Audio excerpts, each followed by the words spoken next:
আসসালামু আলাইকুম রহমতুল্লাহি ওবরাকাতু। আপনাদের সকলকে স্বাগত জানাচ্ছি নতুন আর একটা ভিডিওতে। বেশি কথা বাড়াবো না। আপনারা সকলেই জানেন যে ওসমান হাদির বর্তমান অবস্থা কিন্তু খুবই খারাপ, সংকটাপন্ন। ঠিক আছে, এর মধ্যে কিছুক্ষণ আগে ওসমান হাদির যে ভেরিফাইড ফেসবুক পেজ, সেই ফেসবুক পেজে কিন্তু একটি পোস্ট করা হয়।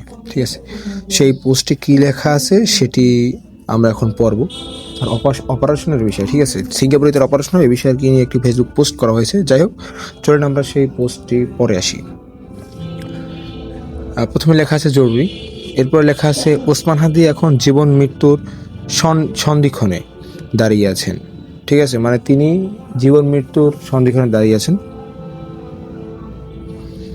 পরিবারের পক্ষ থেকে সিঙ্গাপুরেই অপারেশন করার অনুমতি দেওয়া হয়েছে। তাকে কিন্তু কিছুদিন আগে সিঙ্গাপুর থেকে অন্য দেশে নেওয়ার কথা হয়েছিল, দু একদিন আগেই, কিন্তু পরবর্তীতে তাকে কিন্তু তার ফ্যামিলির যে সদস্যরা আছে তারা জানিয়েছে যে সিঙ্গাপুরেই তার অপারেশন করা হবে। ঠিক আছে, আপনারা দোয়া করুন আল্লাহ যেন তাকে হায়াতে তাইবা নসিব করেন। ঠিক আছে, এই পোস্ট করছে। আরও লেখছেন কি সেটা আমরা পড়ি। আর ওসমান হাদি যদি রবের ডাকে সাড়া দিয়ে শহীদের কাতারে সামিল হয়, সেক্ষেত্রে পুরো বাংলাদেশের স্বাধীনতাকামী মজলুম জনতা সার্বভৌমত্ব নিশ্চিতকরণে শাহবাগে জড়ো হওয়ার জন্য অনুরোধ করা হচ্ছে।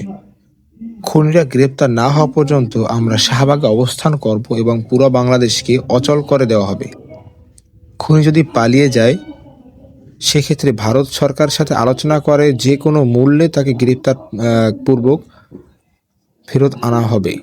ঠিক আছে দর্শক, এই ছিল আর কি তার যে ফেসবুক পেজ, সেই পেজে পোস্ট করা। মানে তার কিন্তু অবস্থা খুবই খারাপ।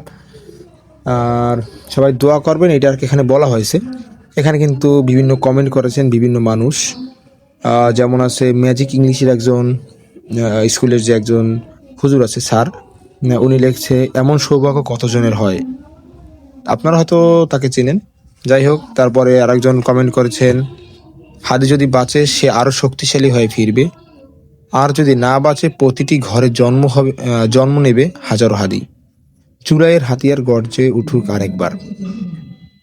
এরপরে লিখছেন আলী আহমেদ একটি কমেন্ট করেছেন ওসমান হাদি এক অনুপ্রেরণা নাম, একজন হাদি আধারে নিমজ্জিত দিকভ্রান্ত জাতির আলোক বার্তিকা, আমাদের বীরকে ফিরিয়ে দিন হে প্রাণদাতা মহান রব।